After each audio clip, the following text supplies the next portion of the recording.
अस्सलाम वालेकुम व्यूअर्स, क्या हाल चाल है? आप खैरियत से हैं? ठीक ठाक हैं? काफ़ी अर्सा हुआ कुछ मैं मसरूफ़ रहा तो आप लोगों से रब्ता नहीं हो सका, वेरी सॉरी। अब इंशाअल्लाह रेगुलरली 3-4 व्लॉग्स डेली किया करूँगा।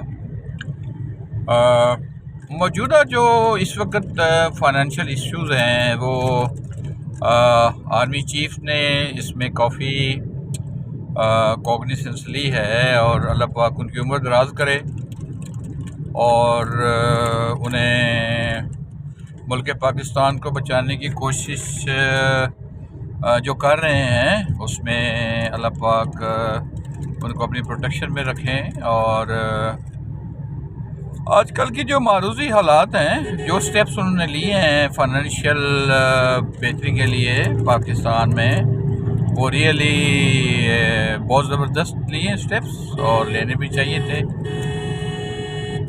इससे पहले जो PDM की हुकूमत थी काफ़ी लॉस हुआ, डॉलर भी बहुत ऊपर गया, रुपया नीचे गया, महंगाई बढ़ी, लोग बड़े तंग पड़ गए। तो मुझे समझ नहीं आती कि ये अब किस मुंह से जाके लोगों से वोट मांगेंगे ना।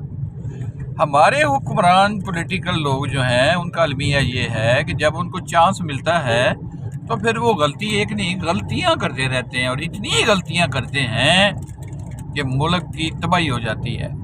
आप देखें कि जब से 1947 से मुल्क बना है तो कोई ना कोई इशू हुआ है, कोई ना कोई परेशानी आई है, पॉलिटिकल परेशानी आई है। तो हमारी बदकिस्मती ये है कि हमारे पॉलिटिशियन जो हैं वो सिंसियर नहीं है, और अगर सिंसियर भी हैं तो उनमें अक्ल नहीं है और उनको एहसास ही नहीं है।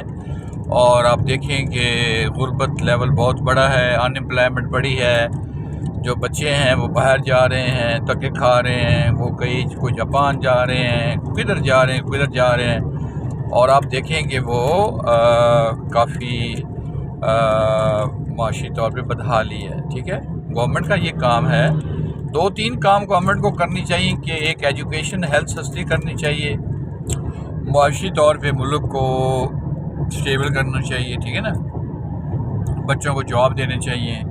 और मैं हैरान हूँ कि इस वक्त जो ट्रांसफ़र फीसें हैं ये PDM की हुकूमत ने, जो प्लाट फेज़ 7 में या DHA में एक कनाल का प्लाट ट्रांसफ़र 3.5 लाख थी, इस वक्त 24 लाख रुपया उसकी फ़ीस है। और जो इधर वापडा टाउन वगैरह में जो घर था उसकी ट्रांसफ़र फीस पहले 8.5 लाख थी, अब वो 22.5 लाख हो गई है। तो आप देखें कि कितना जुल्म है। आपने ट्रांसफ़र फीसें तो बढ़ा दी लेकिन लोगों को कोई आसाइश या कोई आराम या कोई लोगों की बेहतरी के लिए कुछ नहीं किया। तो रोना आता है जी। और अल्लाह करे कि अब जो 8 फरवरी को इलेक्शन हो रहे हैं उसमें अच्छी क़यादत आए, अच्छे लोग आएँ। और मैं तो देख रहा हूँ कि पॉलिटिकल फेलियर है।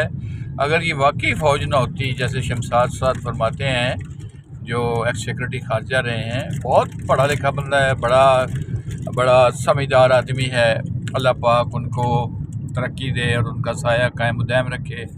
उनकी सेहत देख के मुझे रश्क आता है, काश मेरी भी जो सेहत है उनकी तरह हो जाए, और जो सोच उनकी है काश सारे पाकिस्तानियों की सोच भी वैसी हो जाए।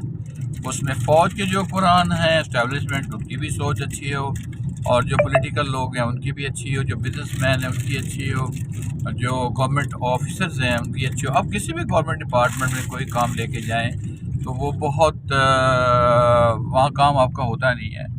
एक मैंने प्लाट की म्यूटेशन करानी थी तो ADCR सरगोदा के पास केस लगा हुआ था, तो 3 वहाँ पे ADCR आए। आखिर में सलाउद्दीन नामी कोई था हमारे महकमे में, डिप्टी सेक्रेटरी था। जब मैंने केस अपना प्लीड किया तो उस वक्त मैंने वकील हायर नहीं किया था, तो मुझे कहने लगा जी ठीक है मैं कर देता हूँ। म्यूटेशन के ऑर्डर ही करने थे ना, रजिस्ट्री जेन्युइन थी, कब्जा मेरा था, कोई क्लेमर नहीं था, कोई इशू नहीं था। वो शरीफ आदमी ने जाते जाते सिविल कोर्ट भेज दिया, तो साल मेरा वो ज़ाया किया उस शख्स ने, और 6 महीने अब मैं सिविल कोर्ट में रोल रहा हूँ। तो सिविल कोर्टों का हाल भी आप देख लें, जो कुछ है। बात ये है कि अल्लाह पाक हमारे मामलात को ठीक करे और इस मुल्क को कायम दायम रखें। यहाँ पे मिनरल्स बहुत हैं, यहाँ पैसा बहुत है, हमें तो पैसा IMF से लेने की ज़रूरत भी नहीं है ना जी, इतने वसाइल हैं। सिर्फ मैनेजेरियल फेलियर है, मैनेजमेंट का फेलियर है। اور کاش اگر یہ مینجمنٹ کا فیلیور نہ ہو تو ملک ہمارا کہاں سے کہاں چلا جائے۔ کسی زمانے میں پاکستان لوگوں کو لون دیتا تھا، ٹھیک ہے، اب ہمارا یہ ہے کہ ہم ادھر سے لون لیتے ہیں، IMF سے کھا جاتے ہیں، ادھر سے لون لیتے ہیں تو کھا لیتے ہیں۔ تو یہ بہت غلط کام ہے، یہ ادھار لے لے کے کھانا۔ کوئی بھی فیملی دیکھیں، ان کی ارننگ تھوڑی ہے اور خرچہ زیادہ، تو رل جائیں گے نا جی۔ تو اس میں ضروری یہ ہے کہ جو آپ کی آمدن ہے اس کے اندر رہ کے گزارا کریں۔ یہ نہ ہو کہ آپ چادر کو جب پھیلائیں تو وہ سر کی طرف لے آئیں تو پاؤں ننگے ہو جائیں، تو پاؤں کی طرف کریں تو سر ننگا ہو جائے۔ تو بہرحال اب جو ہے میں دیکھ رہا ہوں کہ موسم بہت اچھا ہے، پلیزنٹ ہے۔ یہ آج ہماری ایک میٹنگ ہے ڈیفینس روڈ پہ، میں وہاں جا رہا ہوں، اور پھر شام کو یہ ہمارا ندیم ڈرائیور ہے، تو ایک اور ہماری میٹنگ ہے 4 بجے، ندیم نے آنا ہے دفتر میرے، تو ہم انشاءاللہ وہاں جانا ہے۔ تو پھر واپسی پہ انشاءاللہ تعالی آج تو میں 3-4 ویلاگ کروں گا، چونکہ میرے پاس آج ٹائم بھی ہے اور انشاءاللہ بہت ساری باتیں کرنے والی ہیں، تو میں گوش گزار کروں گا۔ میری جو باتیں ہیں اس میں ان کو پہ عمل کیا کریں، اور اسپیشلی جو پیرنٹس ہیں ان کو چاہیے کہ اپنے بچوں کی طرف توجہ دیں، اور بچوں کو چاہیے کہ اپنے والدین کی طرف توجہ دیں، ٹھیک ہے نا۔ کہتے ہیں جی ماں جو ہے ان کے قدموں میں جنت ہے، بھئی ماں کے قدموں میں جنت ہے تو باپ جو ہے وہ تو جنت کا دروازہ ہے، دروازہ کھلے گا تو ماں کے قدموں میں جنت میں جائے گا نا، یہ حال ہے۔ تو حال تو بہت ہے، خود غرضی ہے، کوئی آپ کا ہے نہیں۔ اپنی صحت کا خیال رکھیں اور اللہ پہ ٹرسٹ کریں، اور اللہ پاک جو حکم دیتے ہیں قرآن میں اس پہ عمل کریں۔ بہت شکریہ، تھینک یو مائی ڈیئرز، اللہ حافظ، تھینک یو۔